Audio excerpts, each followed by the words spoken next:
In order for us to have a RabbitMQ locally, let's use Docker. Open up your Docker compose.yaml, and within you can see that we have Postgres, we have pgadmin, Zipkin. So right after it, let's just take this in here and let's just paste that in, and this will be RabbitMQ, just like that.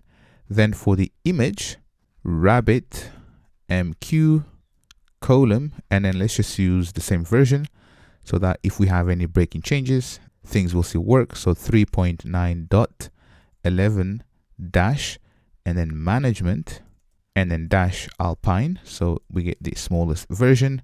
For container name, this will be RabbitMQ.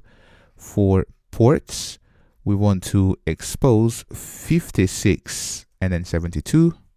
So 56, 72, the same on the other side. So the first port is the host and the second is the container. Now this port is what applications will be connecting to, i.e. microservices. So if we want to publish a message to a queue, we're going to use this port.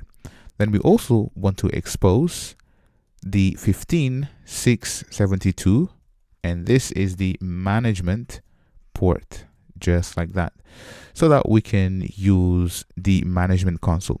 And to be honest, this is everything.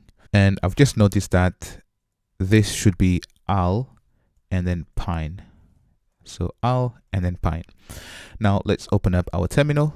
Make sure that you are within the working directory. So ls, you can see docker compose.yaml. Now type docker compose up dash and then d for detach. Press enter. And this, now you can see that it pulled the image and it has started. So for you, if it doesn't pull as quick as mine, it's because I think my one was cached. But you can see that the RabbitMQ container is up and running. Now let's take this port, so 15.6.7.2, and open up our web browser, say localhost column and then 15.6.7.2. Press enter and check this out. So now the username for this is guest and the password is also guest. Press enter and I'm going to save this password, and ta-da, you can see that we have RabbitMQ running locally. Now in here, there's a bunch of information. So you can see connections, you can see channels, exchanges. So I've explained about exchanges as well as queues. So if I click on exchanges, by default, we should see few exchanges right here with different types. So these are defaults and we don't have to worry about. And if I click on queues, so you can see that we have no queues so far.